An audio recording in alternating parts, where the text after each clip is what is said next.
Well, today's episode is going to be a very short one with two reviews and some news updates for all of you. So we got New Japan Pro Wrestling, Kizuna Road, and of course AEW Dark Elevation, and a couple of news updates that were already been put out today. So let's get started with another episode of Deleted Wrestle Zone.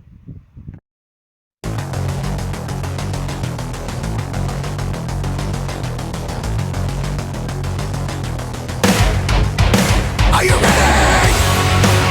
Get up, get up. Get up, get up. Get up, get up. Get up, get up. Get up, get up. Get up, get up. Welcome everybody to Deleted Wrestle Zone, all things that it's pro wrestling with AEW, NXT, New Japan Pro Wrestling, Impact Wrestling, the National Wrestling Alliance, various promotions, wrestlers, matches, and championships. I am your host, J Rod here. So before I review, I want to apologize to those who follow this channel. If you guys must know, right now I'm uploading the NXT Takeover in Your House review. The reason I was having problems while not editing, but more like having the entire edit be complete in time. It was kind of messing things up for me. If you guys must know, all of my edits are not done by computer or anything. I'm doing it all by my phone. Probably some of you are questioning, how is it that I do it by my phone? Isn't a computer easier? That is true, but I just don't want to overload too much of it. But right now, since I've been doing things on a phone, you see, the one right now I'm using with the camera is actually the Samsung Galaxy S8 Plus. I do have the S9 but however, I'm using this one as a way to do the videos, do the editing, all of that. Well, my phone is just regular because you may never know if I'm going to get a phone call or a text or something. This, what I'm using, is not happening. But right now, I'm doing the best I can at this point. I'm trying to do what I can to release the content. Hopefully, this is only just a minor setback right now. But enough of that. I say let's get started with the first review, Kizuna Road by New Japan.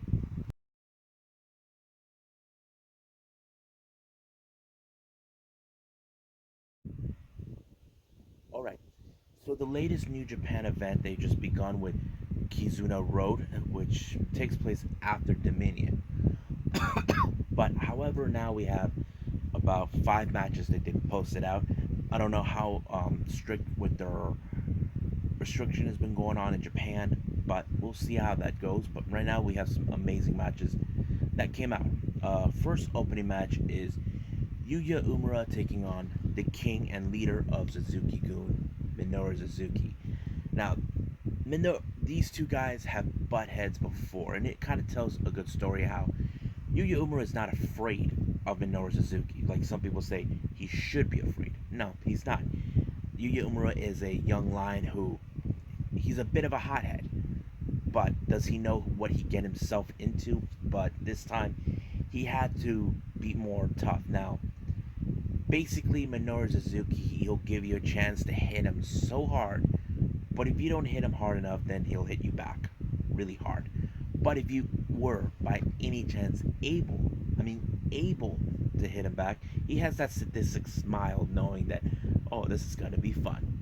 But sadly, Yuya Uemura didn't put a good up a fight. He tapped out when he put him in a Boston Crab, which is a familiar move only the Young Lions are allowed to use as submission. Probably some of you say, why can't he use another one? Well, they're limited. So that's pretty much what goes on. Next match, we have another young lion who actually is Yota Tsuji. He seems promisable to be a huge star. They're yet to send him on excursion, but right now he was set to face his hero, his idol, the ace himself, Hiroshi Tanahashi. Now, Tanahashi, he knows this kid is a fan, but like Tanahashi would do, he probably would tell him, don't hold back. Give me everything you got. That's what Tanahashi would do, because if he sees potential in guys like Yota Tsuji, then you know for a fact that he will bring out his all. And that's what he did. I have to say, Yota Tsuji actually did a fantastic job, fighting the ace, but however, it was already over by then. I mean, I know Tanahashi should be proud of him, but I know Tsuji's probably waiting for the opportunity for his final match before he goes on excursion against Naito. I don't know if there's still talk about that, but we'll see what happens down the line. Next match, we have a 8-man tag team match. First team, we got Bullet Club, Yado, Dick Togo, Yujiro Takahashi, and Evil taking on Chaos members Toru Yano, Yoshihashi, Tomohiro Ishii, and Hiroki Goto. Now, keep in mind, Yujiro, Dick Togo, and Evil are the ones that won the challenge, the current never open weight 6-man tag team champions, which is consistent with 3 Chaos members, Yoshihashi, Ishii, and Goto. Now, it's still don't know when that match will happen. I know many fans will love to see it, but the match was great. But however, you probably would have guessed how this match ended. Well, I have to say it ended pretty well. It was all thanks to Toru Yano, who picked it up. But however, Bullet Club, being Bullet Club, retaliated, attacking the never open weight 6-man tag team champions, sending a clear message that they're coming for their titles. But you know how these 3 individuals are; they won't back down from a fight whatsoever, despite the fact they won this match.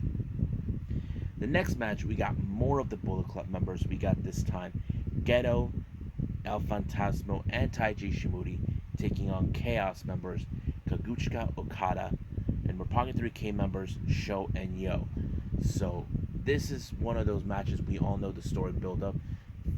El Fantasmo and Ishimori challenge Roppongi 3K for the IWGP Junior Heavyweight Tag Team titles.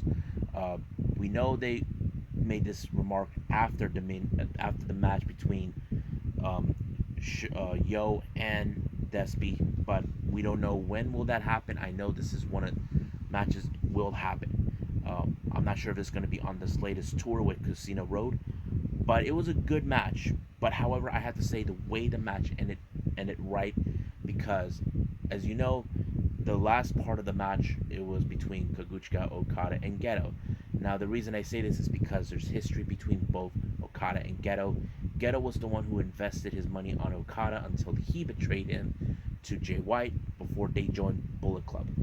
So it had a good ending, but you can tell Ishimori and El Fantasmo are not just going to give up that easily until they get what they want, which is the IWGP Junior Heavyweight Tag Team titles. Now we got the main event. We got Suzuki Gun members Yoshinobu Kanemaru, El Desperado, Zack Sabre Jr., and Taichi taking on LIJ members Bushi, Sanada, Tetsuya Naito, and Shingo Takagi. Now, some of you boys say, is there any story build up with this? Actually, there is. As you know, in one of the previous events, it was Sanada who actually pinned Zack Sabre Jr., giving him an opportunity for a shot of the IWGP Heavyweight Tag Team titles. Now, Taichi and Zack Sabre Jr. are not too thrilled at the fact that this happened, but they have to do this anyway. They feel like they don't even earn it or anything, but they really are obligated. But however, Sanada made a fantastic point on the last event, which was Naito hasn't competed in this for the IWGP heavyweight titles for almost 6 to 10 years or something like that. I'm not 100% sure. Someone please correct me if I'm wrong.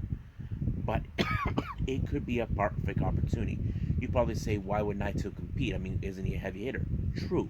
But currently, right now, we got Shingo, who's in fact the IWGP World Heavyweight Champion.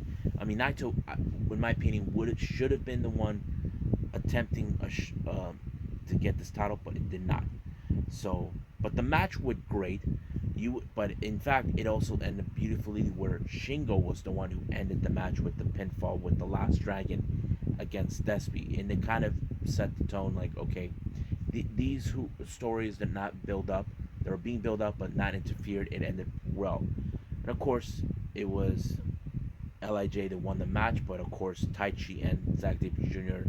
They don't seem like they're thrilled that this happened, but it just did. So pretty much, sooner or later, we're gonna see Naito and Sonata team up for the IWGP Heavyweight Tag Team titles. It's only a matter of time when that happens. But also, Shingo did a promo talking about Ibushi. So we all know those two will face off down the line. Just don't know when, but we got to be ready. It's probably going to be one of the most interesting matches we'll ever see coming out of New Japan Pro Wrestling.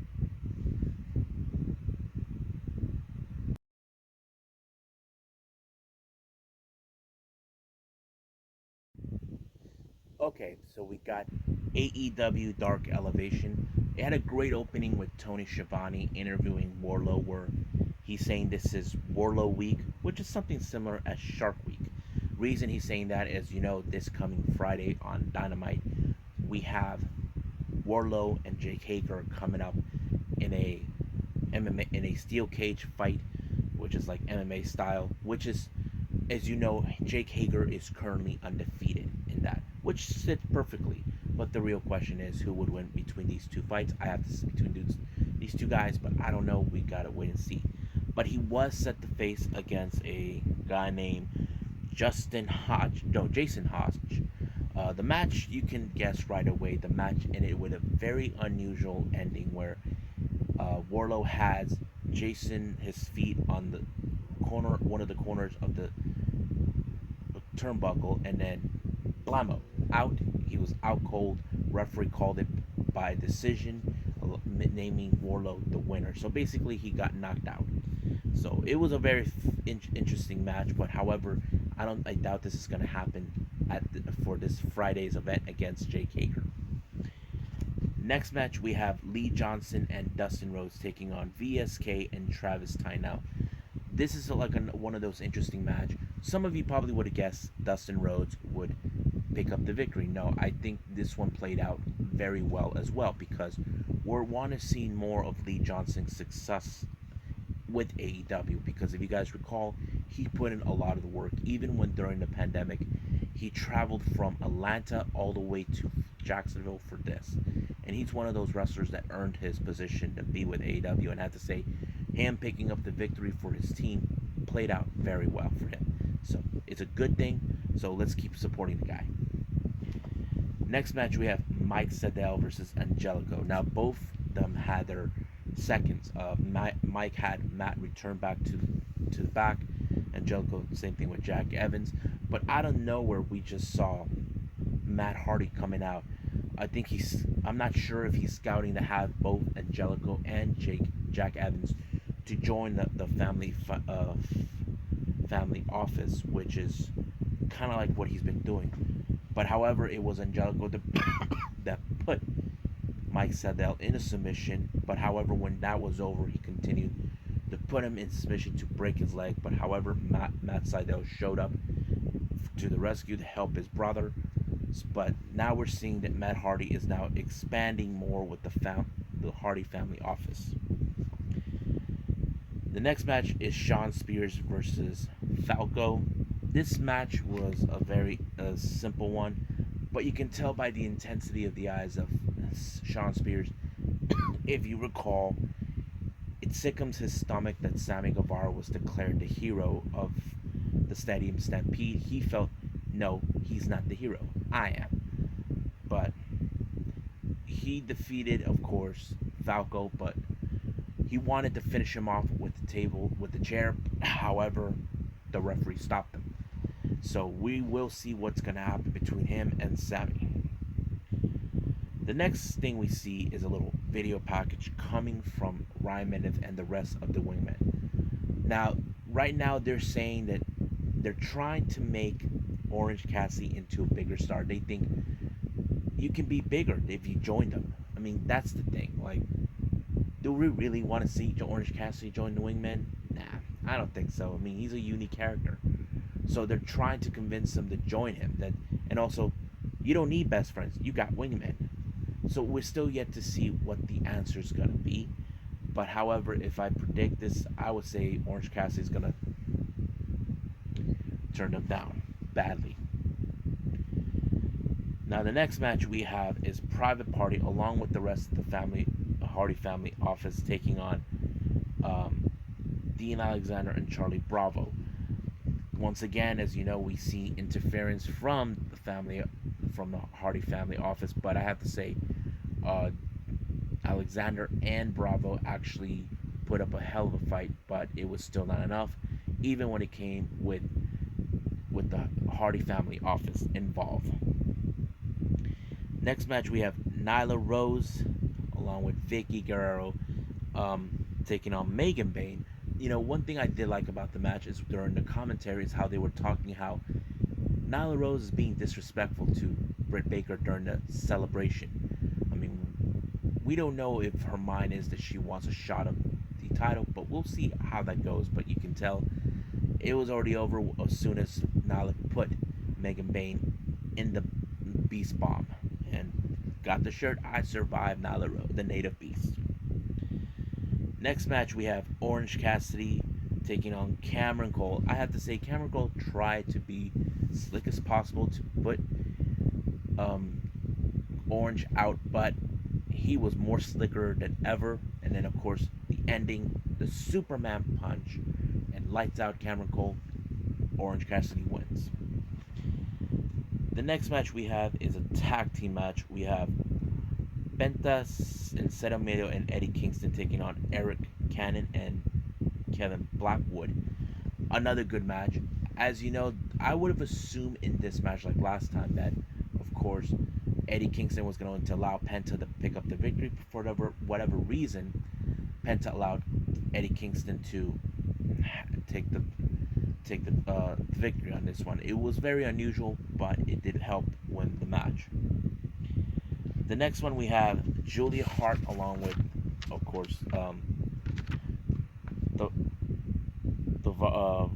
Julia Hart along with the Varsity Blondes taking on the Mean Girl, Danny Jordan. Now, from the way I see it, Julia Hart doesn't seem like she has a bit more experience than Danny Jordan, but however, she did some unorthodox techniques like doing a bulldog with the splits. Now that it was new that I've ever seen. And of course, she did a little maneuver when she put Danny Jordan like right here, and she flipped off and landed on, have Danny Jordan land on her head, picking up the 1-2-3. But I can see why many fans are sticking behind her and the rest of Varsity Blondes. I can see maybe that's a little flavor we may need in, of course, in AEW with the Varsity Blondes. Next match we got the Factory, Aaron Solo and QT Marshall taking on Dion Russman and Joe Keys. Funny story, I've seen Joe Keys before. I seen him with Ring of Honor in their dojo, and he even competed for the Pure Championship that I think Jonathan Gresham currently holds.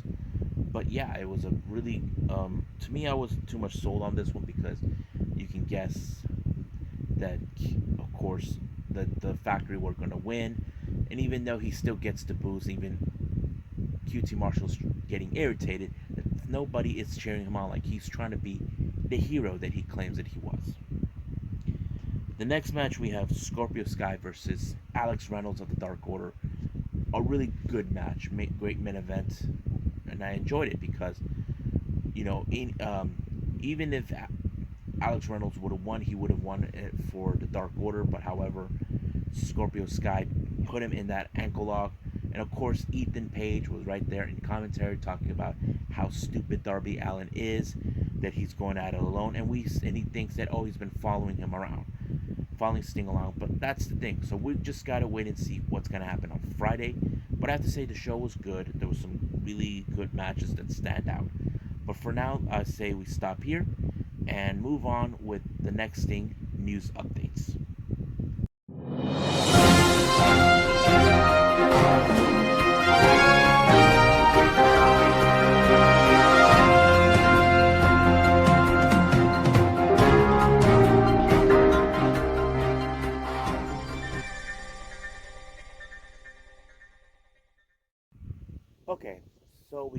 news updates here. Now, if you guys are big fans in the Chicago area of AAW, which stands for All American Wrestling, which is a very popular promotion out of Chicago, it's already been announced that their latest event that's going to take place on the 19th of July, United We Stand. They're going to have a championship match. This one is for the AAW Women's Championship. It's going to be between Chris Statlander and Sienna, better known as Allison Kay. Now, some of you probably question this right now when I mention. You probably say, "Wait a minute, is it Chris Statlander with AEW?" Yes, but she is allowed to participate in any independent promotion that she's been booked. She did the same thing once before, as you guys may recall. This was somewhere between around December of 2019. Chris Sandler already had bookings with other independent promotions, and one of them was Bar Wrestling. But because she did this, she had to postpone her match against against Riho for the, I think it was it Riho, yeah, Riho for the, of course, the AEW Women's Title. So basically, it had to be postponed while she was doing that, and I think she did another promotion event that way. But yes, yeah, so Chris Sandler is going to be there. I think there are certain promotion, like AEW does allow certain wrestlers to participate in any independent promotion if that's what they want. So practically, yeah. Um, so just to let you guys know if that's any questions you probably wonder.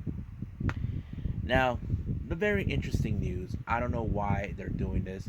If you guys watch Being the Elite, they have this title called the BTE Championship, which something that Brandon Cutler started last year. Of course, they had the first champion, which was Trent, then John Silver, and then Sammy Guevara, and then Brandon Cutler somehow got it back. And then now the new champion is none other than the most funnest but also the shortest member of the Jurassic Express. I'm talking about Marco Stunt. So yes, so he is now the new BTE champion. Now this is not a title you win through wrestling matches, but mostly whatever you do. They have one of those trick shot types of matches. So anything goes, however they want to be.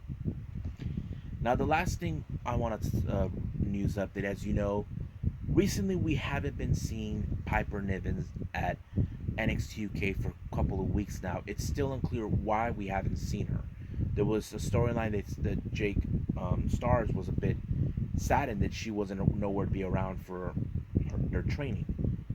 But however, it looks like she's been called up to the main roster.